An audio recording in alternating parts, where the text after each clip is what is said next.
વર્ષો પહેલાં કાવ્ય પઠન સ્પર્ધાઓને કારણે મને લાગે છે કે મારું તો સર્જન સ્પર્ધાઓ થકી થયો છે. એકદમ અનપ્લાન્ડ રીતે કુદરતે જાણે એક બાળ ઉછેરનું પોતે જાત સાથે કમિટમેન્ટ આપ્યું હોય એ રીતે.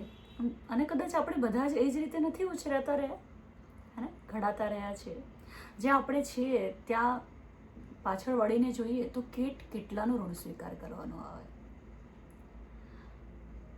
આ જ રીતે ગાફિલનો શેર મળ્યો હતો કે જુદા અર્થ છે શબ્દના બોલવા પર, છે શબ્દો એ જુદા અવાજે અવાજે, છે એક જ સમંદર થયું એટલે શું, જુદા છે મુસાફર જહાજે જહાજે, તમે કેમ ગાફિલ હજીએ છો ગાફિલ, જુઓ બદલે દુનિયા તકાજે તકાજે. એટલા માટે આ શેર યાદ આવ્યો, કારણ કે એક મુશાયરામાં સાવ અચાનક રીતે એક સર્જન સાંભળતાની સાથે કનેક્ટ થયો. અને કનેક્ટ મને ઇશ્કે મિજાજી તરીકે નહીં, ઇશ્કે હકીકી તરીકે જ થયો. ઉંમરનો એક તબક્કો હોય છે. આજ મને 10 વર્ષ પહેલાં 15 વર્ષ પહેલાં જુદા ભાવ વિશ્વમાં લાગત, જે આજે પહોંચે છે એ જુદું લાગત. અને આપણે બધા જ શબ્દોના અર્થ તો કેટલા ઉંમર સાથે બદલાતા જોયા છે હે ને. આજથી 10 વર્ષ પહેલાં જે શબ્દ જે ભાષામાં તમને એક અર્થ સમજાતો હોય આજે અનેક અર્થ સમજાય છે. અને આવું જ હોય, આ જ પ્રવાહ છે. અને એમાંથી સૌને પોતાના સ્તરનું રસ, મનોરંજન, મજા મળતી રહે છે, કારણ કે સૌ મેળવતા રહે છે. જેને જે જોઈએ છે, જે તબક્કે છે એને એના અનુસાર મળે છે. અને એટલે જ કોઈ પણ મારા ભાવ વિશ્વનું સંદર્ભ આગળ મૂક્યા વિના જ હું આજે ઘણા સમય પછી ગીત, કવિતા, સાહિત્ય વિશ્વની વાત સાથે તમને મળું છું. આમ તો સાહિત્ય રગરગમાં છે. અને મને એવું લાગે છે કે શબ્દો મારા માટે હંમેશા બ્રહ્મ સ્વરૂપ રહ્યા છે. મને ઈશ્વર પણ શબ્દ દ્વારા મળતા હોય એવું લાગે છે. કોઈ પણ તબક્કે જીવનની કોઈ પણ ક્ષણે જ્યારે 4 રસ્તા પર ચોરાહા જેવી ક્ષણે ઊભા હોઈએ ત્યારે શબ્દોએ બહુ મજબૂત ટેકો આપ્યો છે, અવાજ આપ્યો છે, દિશા આપી છે, સ્પષ્ટતા આપી છે, ધક્કો આપ્યો છે. પહેલાં એક શેરની જેમ કે અંતરે પરબ્રહ્મ છે વિલસે ભલે, એને એક ધક્કાની જરૂરત હોય છે.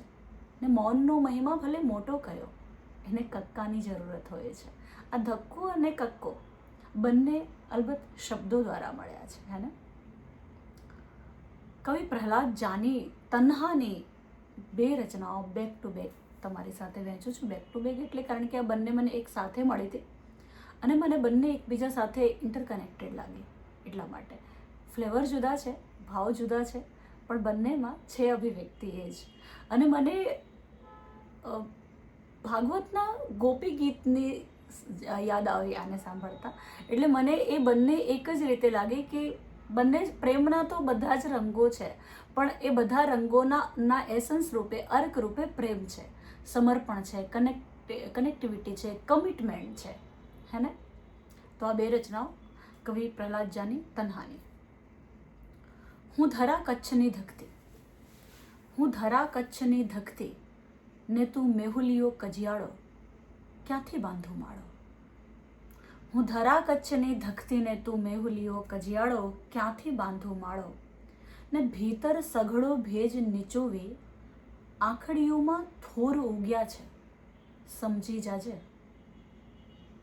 કે ભીતર સઘળો ભેજ નીચોવી, આંખડીઓમાં થોર ઉગ્યા છે, સમજી જાજે. ધસમસતો મૂંઝારો વેઠી, સપના સામી કોર મૂક્યા છે, સમજી જાજે. મને ધગધગતા નિશ્વાસો ડંખે, અંગ સકળ ફોરાને ઝંખે, તું વેરી થઈ પહેરાવે છે મૃગજળનો વરમાળો, ક્યાંથી બાંધું માળો. ટહુકે ટહુકે તું આવ્યાની અટકળ કરતી થાકી ગઈ છું, જાણે છે ને. કે ટહુકે ટહુકે તું આવ્યાની અટકળ કરતી થાકી ગઈ છું, જાણે છે ને. સરકી જાતી વાદળીઓની પાછળ દોડી અટકી ગઈ છું, જાણે છે ને. મને પીડાનો સથવારો ખટકે, આતમ તો તારામાં ભટકે, આખું ઉપવન રાખ, આખું ઉપવન રાખ ભલે, કા છીનવી લે ગરમાળો, હું ક્યાંથી બાંધું માળો. ને આની સાથે જ બીજી રચના કે તમે અમારા તિમિર ઘૂટેલા નૈણાનો ઝબકાર, વાલમ આવો ને પડવાર. કે તમે અમારા તિમિર ઘૂટેલા નૈણાનો ઝબકાર, વાલમ આવો ને પડવાર. તમે અમારા તરસ મઢેલા કંઠ તણો ચિત્કાર, વાલમ આવો ને પડવાર. કે તમે અમારા તિમિર ઘૂટેલા નૈણાનો ઝબકાર, વાલમ આવો ને પડવાર.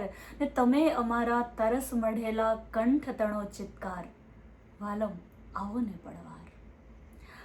મને અત્યારે જે એક્ઝેક્ટ ફીલ થાય છે ને એ ગોપી ગીતનો કે તવ કથામૃતમ તપ્ત જીવનમ કવિભિરીડિતમ કલ્મષાપહમ શ્રવણ મંગલમ શ્રીમદાતતમ ભૂય ગૃણાંતિનઃ ભૂરિદા જના જયતિ તેધિકમ જન્મનાવ્રજ. કે કૃષ્ણ અમે એટલી તમારી વાત નથી કરતા કે તમે સાંભળો, તમને સંભળાવવું છે, તમે રાજી થાઓ, નહીં. એટલે કેમ કે અમને ગમે છે. It is the fact. આ છે બસ એટલે કહીએ છીએ, એટલે યાદ કરીએ છીએ. આ યાદ કરીએ તો અમને જીવવું ગમે છે, અમારા કર્ણ પવિત્ર થાય છે, અમારી જીહવા પવિત્ર બને છે. ઓકે ધેન, કે તમે અમારા તિમિર ઘૂટેલા નૈણાનો ઝબકાર, વાલમ આવો ને પડવાર.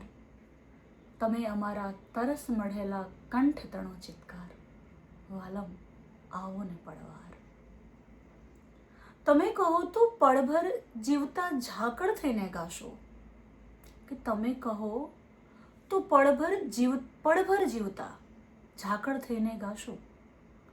તમે કહો તો પગલે પગલે ધૂળ બની પથરાશો. આવો નહીં તો આપો અમને આવ્યાનો અણસાર, વાલમ આવો ને પડવાર. ઝાકળ સાકળ ભેગી, કે સાકળ ભેગી છાતી ખખડે, પ્રગટી ઉઠે પ્રાણ. સાકળ ભેગી છાતી ખખડે, પ્રગટી ઉઠે પ્રાણ.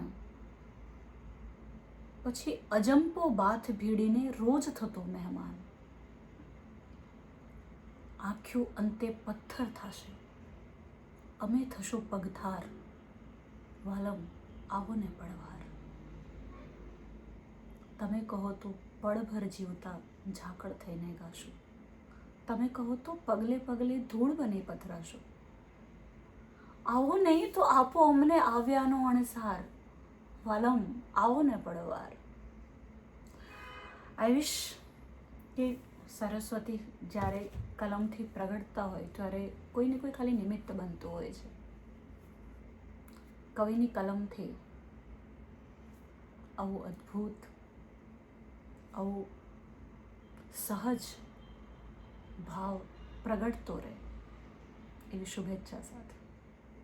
What else we can do? And thank you so much. Have a great day.